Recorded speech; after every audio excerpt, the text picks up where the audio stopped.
Welcome back. Every evening and on most shows or news channels, you watch debates, politicians often targeting one another, as our politicians almost always do.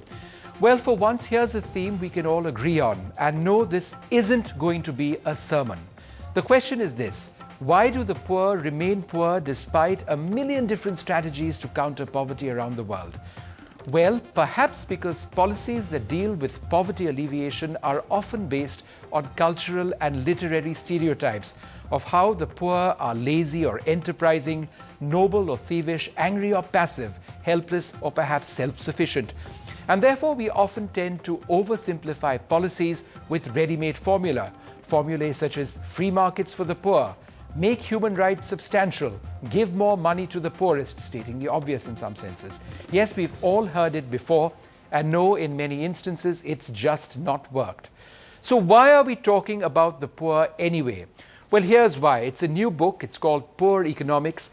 It's by two outstanding economists and researchers who try to make one key point. Let's stop staring at data and theories and understand instead the coherent story of how really poor people live their lives. Joining us to discuss this, Abhijit Banerjee and Esther Duflo, both professors of economics at MIT. Thank you both very much for joining us. Thank you. I've tried to summarize this rather large book of yours in about 45 seconds and apologize in case I've not been able to do so. But let me just get through a few key points that you've mentioned and get your views on this. We have very little time. Now, to quote your book, to progress, we have to abandon the habit of reducing the poor to cartoon characters and take the time to really understand their lives in all their complexity and richness. Is that perhaps reflective of where strategies to deal with the poor have gone, that they've always been top-down and never at a grassroots understanding of where poverty comes from? I think the problem is that the strategies are often based on a very one-dimensional, very simple view on what the poor are. And maybe there is some truth in this view, but a little bit more richness is what we need to have policies that are more appropriate. Is there also a sense that, again to quote you, because the poor possess very little, there's an assumption that there is nothing interesting about their economic existence, because the stereotype is that they don't have an economic existence. Is that perhaps the root of not understanding how to tackle an issue that affects millions around the world? I think that's absolutely right. That's one of the key issues. That, in fact, if you don't have anything, you're constantly in a balancing act, solving many problems. We call the poor barefoot hedge fund managers in the book, and that's sort of the image we want you to take away.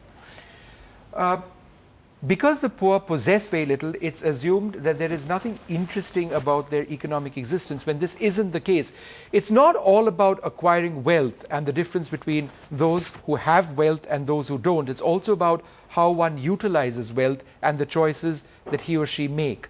How is this something that came up in the course of your research? Because when you wrote this book, you didn't just rely on data and what you studied, you spent a lot of time on the ground.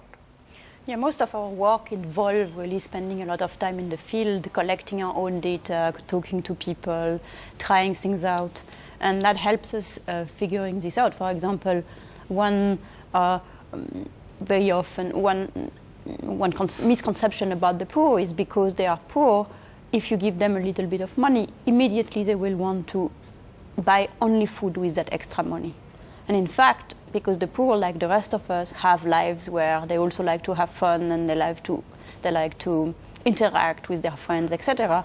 You give them a little bit of money, and some of it is going to go into extra food, and some of it is to go into the other pleasure of lives. And we have to take that into account as a legitimate and important need before making policies.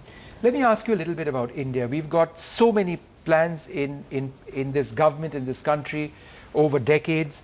Why hasn't it essentially not worked to the extent that we really hoped it would? I think there's a lot of policy that's made based on sort of guesswork, not really thinking hard about the problem. It's the rush. There's a rush to market the policy is very fast, and the due diligence that you would do to get them right is often not done. NDTV's cricket app, Android and iPhone, fastest scorecard, special analysis, and much more.